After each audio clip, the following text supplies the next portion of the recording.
ব্যস্ততার এই শহরে আপনি যদি সুন্দর একটি বিকেল কাটাতে চান তাহলে চলে আসুন আফতাবনগরের এই জায়গাটাতে। ওকে, শুরু থেকে শুরু করছি। আফতাবনগর গেট কিংবা ইস্ট ওয়েস্ট ইউনিভার্সিটি থেকে অল্প দূরত্বে আপনি পেয়ে যাবেন সবুজে ঘেরা ছায়াশীতল এই জায়গাটি।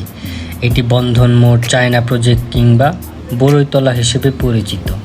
ঢাকা শহরে ট্রাফিকের হর্ন, দূষিত বাতাস থেকে মুক্ত হয়ে অসম্ভব সুন্দর কিছু মুহূর্ত কাটানোর জন্য চলে আসুন এই বন্ধন মোড়ে। এখানে আসার প্রসেসটা একদম সহজ।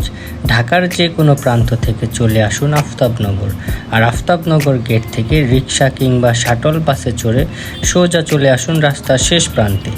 আর এখানে আসলে আপনি পেয়ে যাবেন রাস্তার দুধারে কাশফুলের বিশাল এক সমারোহ।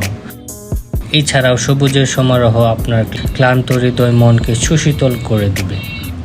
যেদিকে তাকাবেন শুধু কাশফুল আর কাশফুল, যেন এক অন্যরকম আবেশ ছড়িয়ে আছে। চাইলে আপনি এখানকার স্ট্রিট ফুডগুলো ট্রাই করতে পারেন।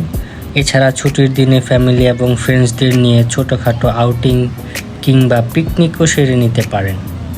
ছবি তোলার জন্য ফটোগ্রাফার আর পরিবেশ দুটোই পাওয়া যায় এখানে।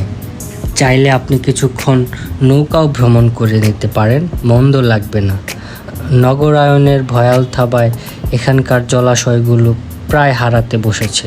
কিছু বছর পর হয়তো এই জলাশয়গুলো শুধু স্মৃতি হিসেবেই রয়ে যাবে। তাই এই সুযোগটি আমি একদম হাতছাড়া করতে চাইছি না। লম্বা রাস্তা ধরে ছোটোখাটো একটা রিক্সা রাইডও দিয়ে ফেললাম, আর এখান থেকে সূর্যাস্তের ভিউটা একদম অন্যরকম সুন্দর লাগে। সব মিলিয়ে ব্যস্ত জীবনের ছোটোখাটো ভালো লাগার মুহূর্ত তৈরির জন্য আফতাবনগর একটি আইডল ডেস্টিনেশন হবে শর্ট আউটিংয়ের জন্য। সো আর দেরি কেন, ঘুরে আসুন এখনই আফতাবনগরের বন্ধন পয়েন্টে।